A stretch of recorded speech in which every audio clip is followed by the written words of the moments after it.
Hello दोस्तों, आप सभी को हमारे YouTube channel daily current affair पर बहुत बहुत स्वागत है।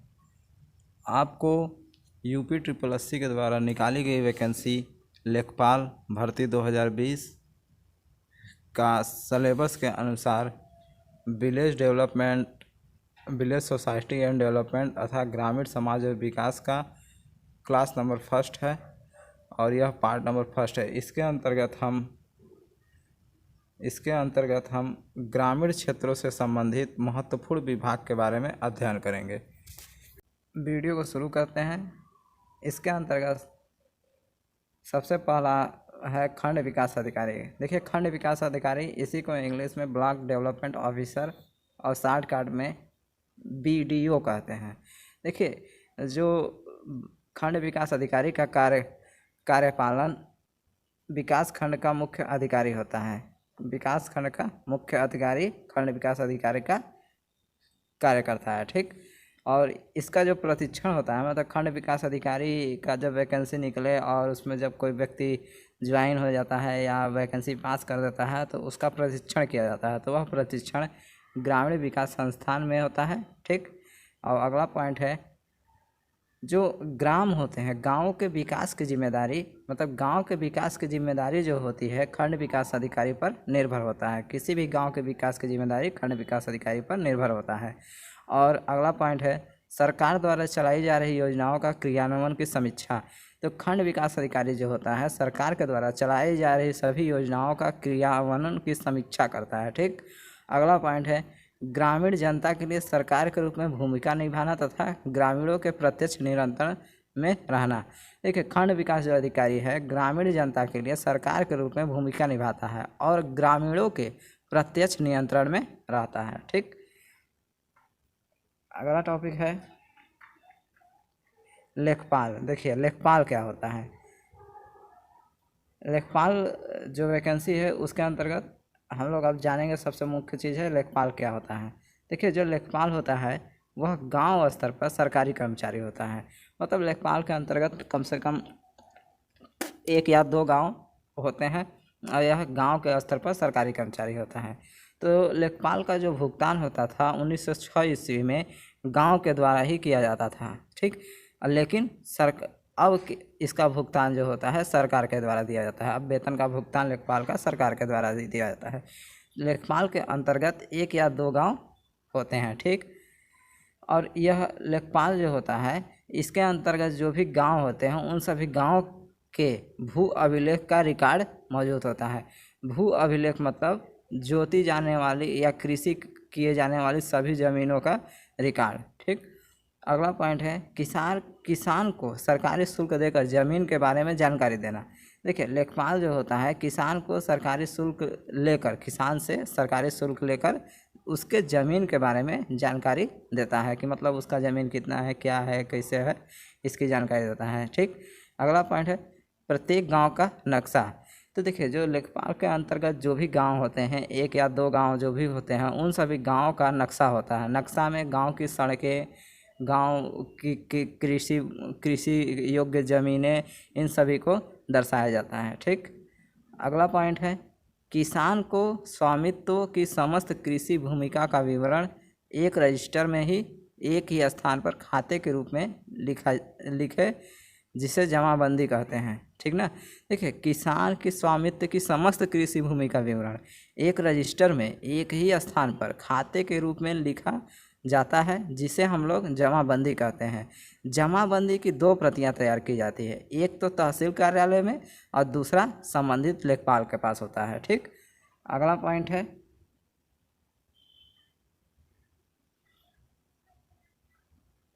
लेखपाल 4 वर्ष के बाद जमाबंदी का नवीनीकरण करता है। जो लेखपाल होता है वह 4 वर्ष के बाद जितने भी जमाबंदी होते हैं उन सभी जमाबंदियों का नवीनीकरण करता है, मतलब फिर से रिकॉर्ड करता है उससे, ठीक। अगला है खसरा।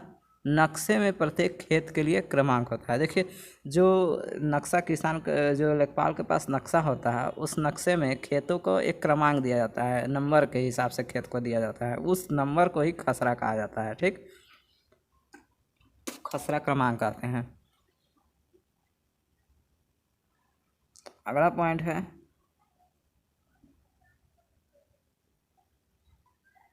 भूमि रूपांतरण क्या होता है? देखिए भूमि रूपांतरण क्या होता है, बहुत लोग जानते नहीं हैं कि भूमि रूपांतरण क्या होता है। देखिए भूमि रूपांतरण जो होता है, कृषि भूमि को गैर कृषि भूमि में बदलाव। मतलब देखिए जो क्या होता है कि कहीं कहीं गांव पे देखेंगे कि गांव बसे रहते हैं, तो वह गांव पहले तो कृषि भूमि जो खेतीहर ज़मीन होता है उस पर घर बनाया जाता है। तो जब घर बनाया जाता है तो उस खेतीहर ज़मीन या कृषि भूमि को बदलाव के लिए गैर कृषि में नियंत्रण बदला जाता है। तो ठीक, तो इसी बदलाव को हम लोग क्या कहते हैं, भूमि रूपांतरण कहते हैं। भूमि रूपांतरण संबंधित रिपोर्ट लेखपाल अपने उच्च अधिकारी को प्रेषित करता है।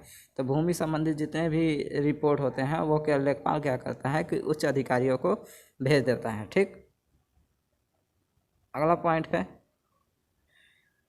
Some important fact. देखिए सम इम्पॉर्टेंट फैक्ट या सम इम्पॉर्टेंट प्रश्न कह सकते हैं, यह बहुत ही इम्पॉर्टेंट प्रश्न है जो पूछे जाते हैं अक्सर एग्जाम में। तो सबसे पहला है लेखपाल का उल्लेख, मतलब लेखपाल का उल्लेख कहाँ मिलता है? तो लेखपाल का उल्लेख उत्तर प्रदेश के भू राजस्व अधिनियम 1901 की धारा 23 में है। ठीक, लेखपाल का उल्लेख कहाँ है?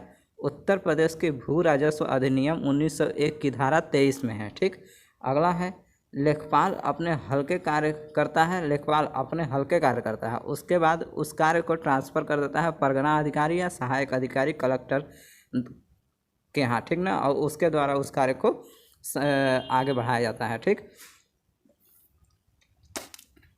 अगला पॉइंट है लेखपाल के कार्यों का विवरण लैंड रिकॉर्ड मैनुअल में वर्णित है। देखिए लेखपाल के जितने भी कार्य हैं वह सभी कहाँ पे मिलते हैं? Land record manual. Land record manual में सभी विवरण प्रदर्शित किए गए हैं लेखपाल के कार्यों का। ठीक, अगला पॉइंट है उत्तर प्रदेश में लेखपाल सेवा नियमावली वर्ष 2006 में बनी थी।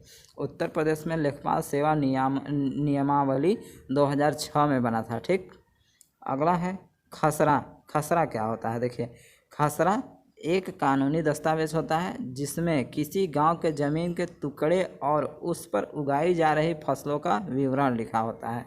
ठीक, मतलब खसरा क्या होता है? खसरा एक कानूनी दस्तावेज होता है जिसमें किसी भी गांव के ज़मीन के टुकड़े और उस पर उगाई जा रही फसलों का विवरण लिखा होता है। ठीक, अगला पॉइंट है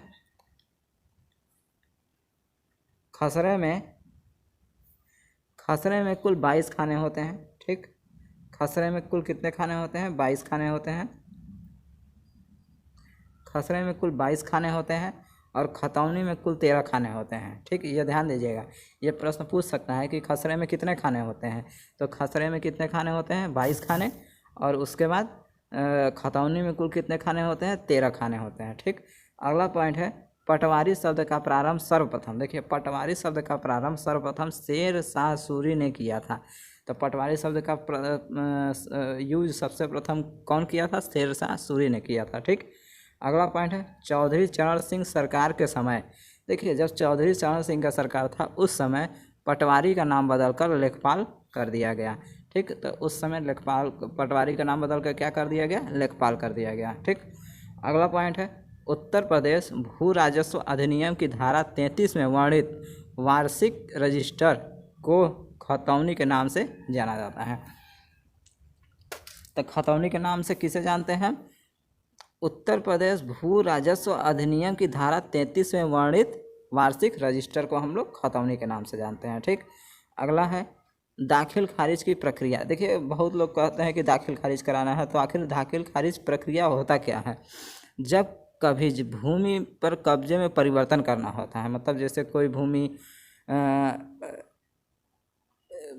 कोई ज़मीन बेचता है तो उस समय बेचते समय क्या करते हैं कि लोग जिसका ज़मीन रहता है उस ज़मीन के खातेदार को हटा के जो खरीदता है उसके नाम को परिवर्तित किया जाता है, तो उसी को दाखिल खारिज की प्रक्रिया कहा जाता है। ठीक, तो इसके अंतर्गत खतौनी में जोतदार के नाम में परिवर्तन किया जाता है, मतलब जो जोतदार मतलब कृषक जो होते हैं उसके नाम में परिवर्तन किया जाता है। ठीक,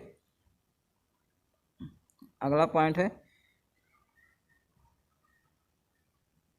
कृषि वर्ष। देखिए कृषि वर्ष कब से कब मनाया जाता है? कृषि वर्ष 1 जुलाई से प्रारंभ होकर 30 जून तक होता है। कृषि वर्ष कब होता है? 1 जुलाई से प्रारंभ होता है और 30 जून तक होता है, ठीक।